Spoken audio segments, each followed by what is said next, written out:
Welcome everybody to the Progressive Soapbox. We're going to have an interview segment. Now, this interview segment, you guys are getting a sneak peek, but this should be an amazing segment explaining the Myanmar issue.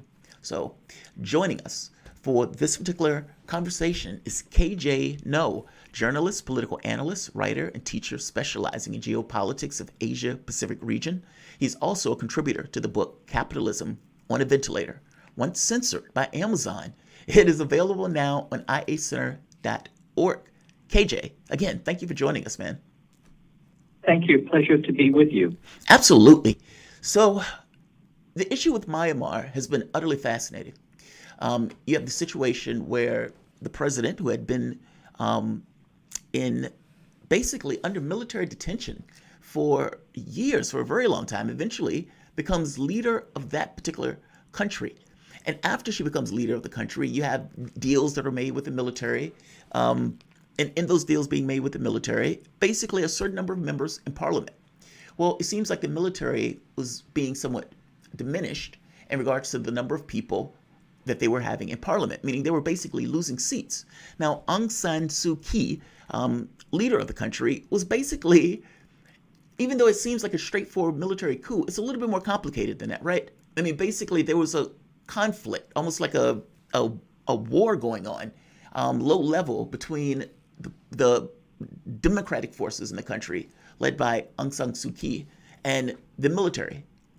Am I explaining that correctly? I mean, I'm just trying to give a basic overview in regards to what is taking place now and trying to add a little bit of complexity into it, where it's not as simple as military did X. It's more like a slippery slope where it got to the point where military intervened.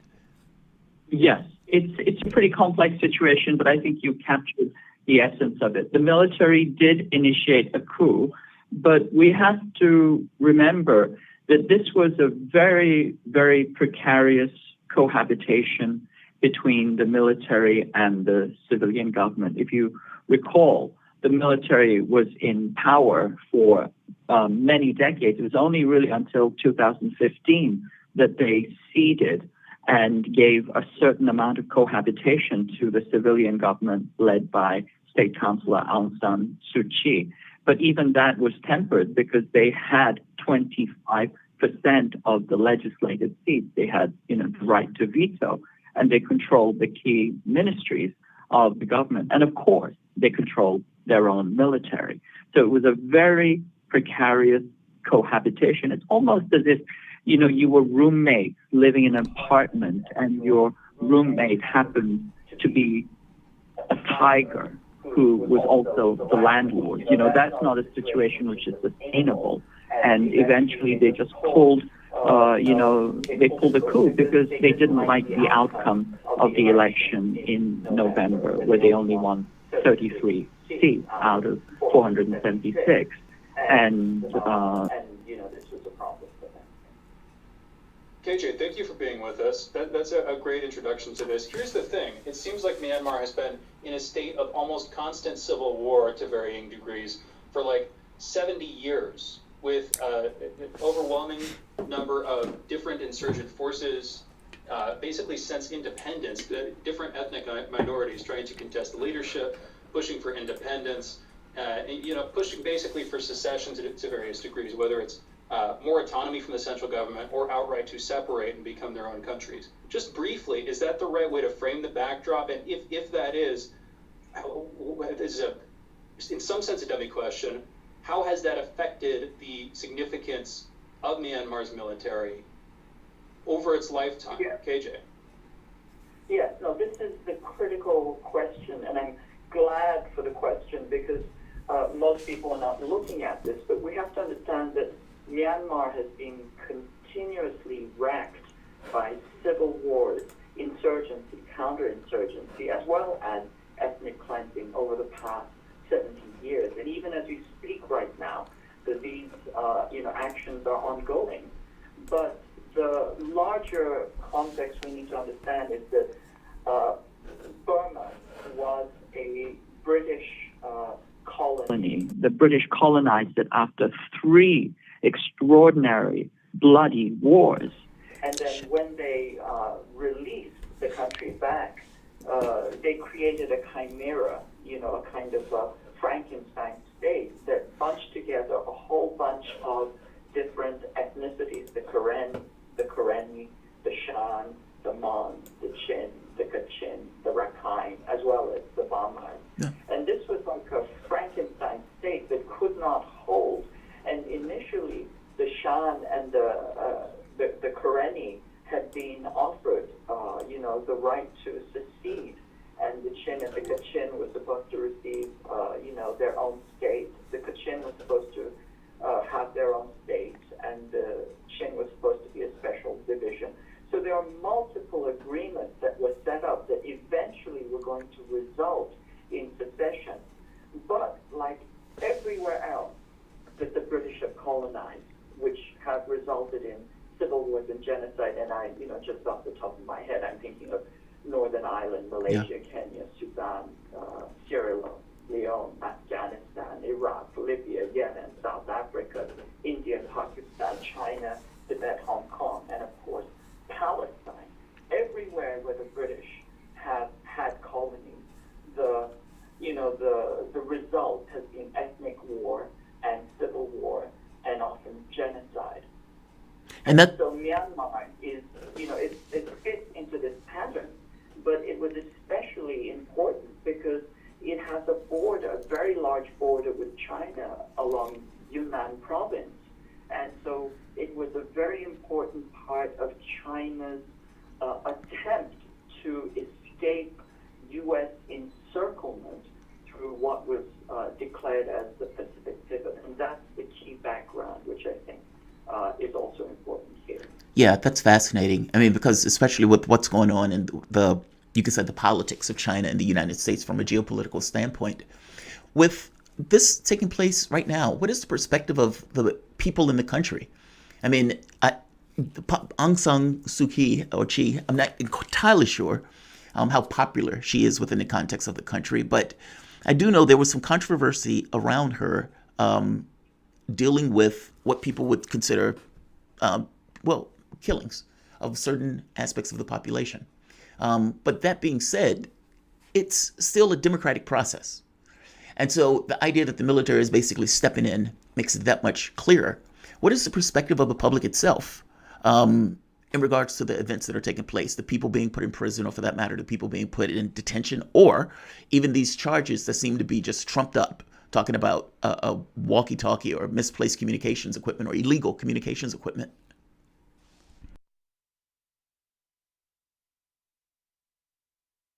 The first thing we can look at is the results of the November election, where Aung San Suu Kyi's NDL, National League for Democracy, got 83% of the votes, and an overwhelming landslide for 397 out of 476 seats.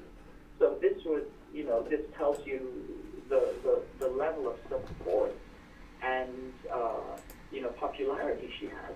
But at the same time, on the ground, people are extraordinarily afraid. The country is under lockdown. Apparently, internet service has been restored, but it seems to be very limited. There is a curfew, there are troops in the streets, and people are holding their breath, which is what usually happens during a coup. There's tremendous fear, and there are minor, hints of civil protest. So it doesn't seem to be very manifest right now. So how would you frame this? I mean, I would say that the last significant uprising, the last civil event on this order of magnitude, although of a very different kind, was in 1988 with the 88 uprisings, where you had Aung San Suu Kyi basically came to power as a leading political figure after coming back to Myanmar from Britain at the time. Is that the last extremely significant domestic civil political event on this level? I mean, you had everything from 2013, 2012 to 2017 with Rohingya, but is that the last event that sort of stands on this level in your opinion, KJ? No, I think there are several others. I mean, that was a very, very important turning point, and that was completely squelched by the Burmese military. but we have to think about really, for me, the key turning point in global politics for Myanmar was in 2009 when Kurt Campbell visited Myanmar, and this opened up the road for the visit by Hillary Clinton in 2011, followed by Obama's visit in 2012. Now, the reason why this was done, and remember, Kurt Campbell currently has the Asia-China portfolio in the Biden administration. Kurt Campbell was the architect of what I just referred to as the Pacific Pivot. This was a plan to encircle China and essentially choke it off. And Campbell and the Obama administration understood that it was very, very important to bring Burma into this coalition, into this plan. And so they opened up Burma. They were able to nudge the military into a kind of partial cohabitation, which resulted in 2015 with Aung San Suu Kyi becoming the state counselor, i.e. the de facto head of state. Now, what this was all about was that as part of the pivot to Asia, this encirclement campaign, the U.S. had planned out a very aggressive doctrine of war against China, which involved choking China off at the South China Sea and the Straits of Malacca, which involved $3.3 trillion worth of goods traveling to China and Asia, and 70% of China's oil. The Chinese saw this choking happen, this kind of anaconda, starting to constrict them. And they did two things. One was they started to build military installations in the South China Sea to raise the cost of U.S. intervention. But the other thing that they did, and it's very important, kind of global event, was they started to build out what we now refer to as the Belt and Road. So this was a kind of an overland escape route, an overland escape from the U.S. encirclement. And one of the key legs, in fact, the most immediate leg, was the leg that was going through Myanmar and then breaking out into the Indian Ocean through Rakhine State. This is what we refer to as the China-Myanmar Economic Corridor. And when that started to be built, and when China started to pull not only the military but the civilian government into its orbit and to finalize its plans, that is when the allegations of genocide became a global issue. Whereas before, and I point out again, genocide, ethnic cleansing, civil war, insurgency, counterinsurgency, mass atrocity had been happening all the time, but this was suddenly became a global issue because it was part of a global geostrategic plan an attempt to constrain China like you're talking about. This is very interesting. We need to go into a break. We are joined by KJ No, journalist, political analyst, writer, and teacher specializing in the geopolitics of the Asia-Pacific region. You're listening to Fault Lines with Thomas and Stranahan. We'll be back in just a minute on the other side of this break. All right, we're back. That's a little bit of magic, KJ. This is a pre-record, so we're kind of filling in the blanks here. I'm going to restart the clock if you want to bring us back in, Jamarl. Yeah, I could do that. Welcome back to Political Misfits on Radio Sputnik. My name is Jamarl Thomas. I'm joined by my co-host Shane Stranahan, coming to you live out of our station in Washington, D.C. Continuing to join us is KJ No, a journalist, political analyst, writer, and teacher specializing in geopolitics of the Asian Pacific region. And I'm sorry, KJ, let me rewrite this. Let me re-say this. We can restart just for this moment.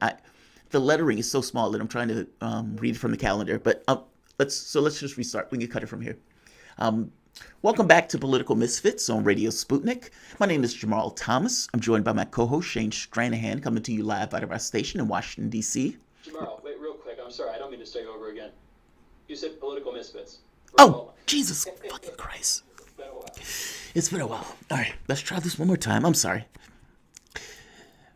Welcome back to Fault Lines on Radio Sputnik. My name is Jamarl Thomas. I'm joined by my co-host Shane Stranahan, coming to you live out of our station in Washington, D.C. Joining us for a fascinating conversation. Is KJ No, journalist, political analyst, writer, teacher, specializing in geopolitics of the Asia Pacific region. He's a contributor to the book Capitalism on a Ventilator. Once censored by Amazon, it is now available at iacenter.org. KJ, again, thank you for joining us. So thank you for continuing to join us. Thank you. So you brought up an amazingly interesting point. That oftentimes the narrative that is being created is done so often for geopolitical reasons, that it's a fig leaf. It's not necessarily the reason in and of itself. For example, the communications equipment that they're basically trying to say was enough of a reason to arrest her.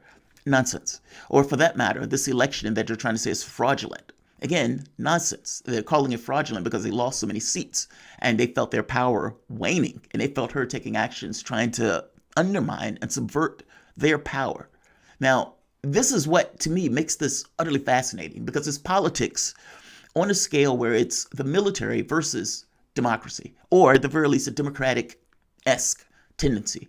And between these two things, what you ended up with was the guy with the gun carried the roost, or, carried the day. You hit on this thing of China and the issue of the Belt and Road Initiative, this trying to avoid encirclement. And the Belt and Road Initiative is a masterful idea. Like, honestly, even if it wasn't the encirclement thing, just the idea in and of itself is a profound idea of what these guys are trying to accomplish. The military, how does the military taking over affect that? I mean, if indeed the government was going to go along with it, does the military change strategy on that? Or for that matter, does China change strategy in dealing with them with the coup in place? This is a really important question. And what I would say to that is that last year, on January 17th and 18th, Xi Jinping actually visited China and they consolidated 33 contracts relating to the Belt and Road, including, the Coup deep sea port, the special economic zone, and the rail and the pipelines, with the civilian government of Aung San Suu Kyi. So they were, in a good place. Now, the fact that the military has taken over doesn't necessarily mean that these contracts will be annulled because, again, the Chinese have been instrumental in de-escalating the conflict with ethnic groups. And they retain relations with the military that are not conflictual, as opposed to the United States, which was courting the military, but was also, beating it with sticks. And then they made the misstep of, Aung San Suu Kyi was first sainted, and then, she received the Nobel Peace Prize, and, she was the saint deliverer of Myanmar, and then she was, attacked and delegitimated. And so this is the carrot and stick, but there was a little bit too much stick. And so now she has been, put into the doghouse. So it's hard for them to make a strong call for her to be released. And the U.S. is in a difficult position. And it's really the generals have read the moment correctly. The U.S. didn't plan the coup, but they created conditions for it to happen because they delegitimated and weakened the civilian government because it had this rapprochement with China. And of course, we know that they modeled a coup against electoral democracy, in our own country. This delegitimates, legitimate electoral processes in general. So the generals know that the U.S. is in a bind. The U.S. cannot call for the restoration of the Saint of Burma because they've spent the last few years, beating her with the genocide cudgel. And so they saw the moment as opportune and, took back the power that they never had ever fully relinquished. And the question right now is what will the U.S. do and how strongly will it come down on the Burmese military? Because the stronger it comes down on the Burmese military, the more the Burmese military will pivot back with China. And KJ, I'm curious, can you please tell us a little bit more about who Aung San Suu Kyi's father is And I'm curious, how much has his legacy imbued her with the success that she's had over the past couple of decades, and how much does it continue to imbue her with that success? In other words, does his popularity, which looking at this from an outsider, it seems like he was a very popular figure nationally, has she successfully inherited and continued that legacy to this day, in your opinion, KJ? You mean the legacy of her father? Yeah. Exactly, yes. Yes, the legacy of Aung San. Yes, this is a really, really important point because he was really the person who gave her legitimacy. In a certain sense, there's a kind of aura or even a dynastic succession that was bequeathed to her because her father was, essentially the father of the modern Burmese state. Now, that said, he was a Marxist, or probably at the very least a socialist, and the British did not like the direction that he was taking the country into. So they conspired with a group of on-the-ground reactionaries to assassinate him. So Aung San was assassinated, and then there was, political chaos for many decades, which was curtailed and then disciplined in a kind of precarious way by the military. And then Aung San Suu Kyi was, became a kind of a global diplomat, and then was placed back into power through the strong support of the Western powers, the United States and the NED, the National Endowment for Democracy. And they had expected that she would, bring the entire country into the neoliberal order. But she had this precarious cohabitation with the military. She was not moving as fast or as radically as the U.S. wanted, which is why she was abandoned. And now the U.S. finds itself in a difficult position. But what they are probably going to do is they're going to levy sanctions of varying degrees on Burma, including the coup leaders. They're going to call for the restoration, quote unquote, of civil democracy. But I'm already hearing that they do not want Aung San Suu Kyi back. So she may have already been discarded. Certainly, Bill Richardson has said that she is no longer, she's persona non grata. Wow. That's fascinating. I'm curious, why did the military cede power? I mean, often members or, people who are either in this kind of militaristic dictatorship or stuff like that, power is usually taken, not necessarily ceded. So what was the conditions by which the military basically ceded power to this kind of transitional government for, a span of time before they basically ripped this away? What were their reasonings for it? Because it seems like they wouldn't do it unless they had to do it. Well, I mean, there were a bunch of sticks and carrots. The sticks were that they were facing continual sanctions. I mean, Myanmar was really kind of isolated, almost on the level of North Korea. Right. It was facing, almost, catastrophic sanctions.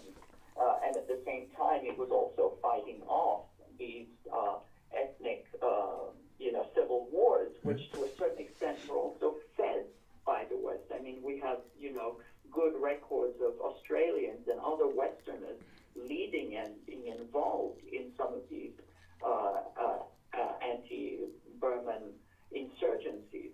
So there were sticks involved, and of course then the carrots were that sanctions would be lifted, that Burma would be allowed into, the global order. And this is why there was such concerted effort on the part of Kurt Campbell, Mr. Pivot, to open Myanmar. And that's why Hillary Clinton in 2011 went to Myanmar and met with the military leaders as well as Aung San Suu Kyi. This was the first meeting of a high-level U.S. Head of state with the Burmese government in history. So is this just quick comment or just very quick question. Is this the reason, is the calculus that the military is going by, because the sanctions are going to come back? I mean, they had to know the sanctions were going to come back. And if their reasoning and rationale was the sanctions, like you said, carrot and a stick, then it seems like the exact same situations could be brought to bear on the current military structure that fomented the coup. Is the calculus that the military are running with that basically we're going to be depowered if we keep going? I mean, they lost monstrously in that election. And, it's like basically if we don't do anything and we don't intervene now, we're not going to have the power to do it later. Is that the thought behind this? Because it's like you guys are going to get hit with again. That's part of the calculus. Remember, the military, by default, through the Constitution, it has 25% of the seats in the Burmese parliament. I mean, this is like it's like the British House of Lords. I mean, they just have it just for, existing. And they had veto power. They control the key ministries. Right. They control the army. They control the key industries. And they also had a coup clause built into their constitution, which is just what they triggered, like, for example, the Australians have a coup clause as well. But, there's a supposition or, hypothesizing that this has to do with some of the personal concerns of the commander-in-chief, Aung. He's the chief of the Myanmar military, and he was set to retire. They were afraid that there might be, certain sanctions levied on him once he left. So I think he wanted to really consolidate, make sure there wasn't any, kind of civil blowback after he retired. But the other pieces, and again, I'm pointing out, the generals are not stupid, and they're seeing that U.S. power in the Asia-Pacific, but also globally, is waning. I see. And the sanctions no longer have the bite that they do. And of course, remember, Myanmar shares a very large border with China, and we've seen how effective, sanctions are when China refuses to, uphold them. When they don't think they're legitimate. China's interests lie in holding Burma close to its, its chest. This is very interesting. KJ, we're pretty much out of time. I just want to thank you very much for joining us. Great conversation. Thank you so much, and thank you for the great questions. Oh. And thank you for your more than exemplary answers. We were joined there by KJ No, journalist, political analyst, writer, and teacher specializing in the geopolitics of the Asia-Pacific region. He is a contributor to the book Capitalism on a Ventilator. Once censored by Amazon, it's now available at iacenter.org.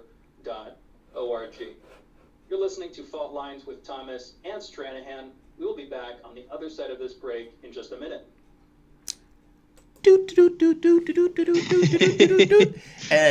we're back. Yeah, I know that, right?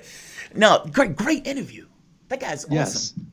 Yeah. Is he still with us, or did he hang up? Oh, I'm not sure. Let's see. He might have hung up by now. But no, that was a fascinating interview. Understandable. Yeah. I love that. The only thing. Oh, go ahead. Here, no, it's just the only thing, and I'm saying this in front of everybody. We got to check the audio quality on this one. Okay. Because I could hear him enough, well enough to go back and forth. But I was listening a little bit at first on YouTube. It sounded good, but then as I listened in a little bit more later, it's kind of sounding crappy. And some people in the audience were asking about it. Uh-oh. Brennan, who's listening, he was talking about it. I think Andre will be able to fix it. I'm sure as hell hoping so, and then it'll sound good enough, but we'll see. Yeah, that would suck. So let me listen to the audio quality now, and we can try to figure out what we're going to do going forward with it. I mean, I'm not sure another way to do this. I guess I tried to pull him in using the phone. I guess I could have put the phone up to the mic, but that sounds a little weird. It does. I know that you can call phone numbers through Skype. There's a process for doing that. Normally, we would be working with Andre or somebody in the studio. In normal times when COVID's not in high gear, we would just be in the studio doing all this stuff, and it would be taken care of for us. But all right. Well, I don't know. For next time. Yeah, absolutely. Totally, absolutely. So let me check this now to see if it's okay. But fascinating interview, to put it mildly. Absolutely. Yeah, we should get him back on soon, like we were talking about at some point. But this is a good hit. All right, guys, I'm going to end this here. I'm going to tell you guys like, share, and subscribe. I will check the audio quality on that, and that would suck if they can't fix it, because it was a good interview. But I'm going to say like, I'm going to say share, and I'm going to say subscribe. I will see you all a little bit later.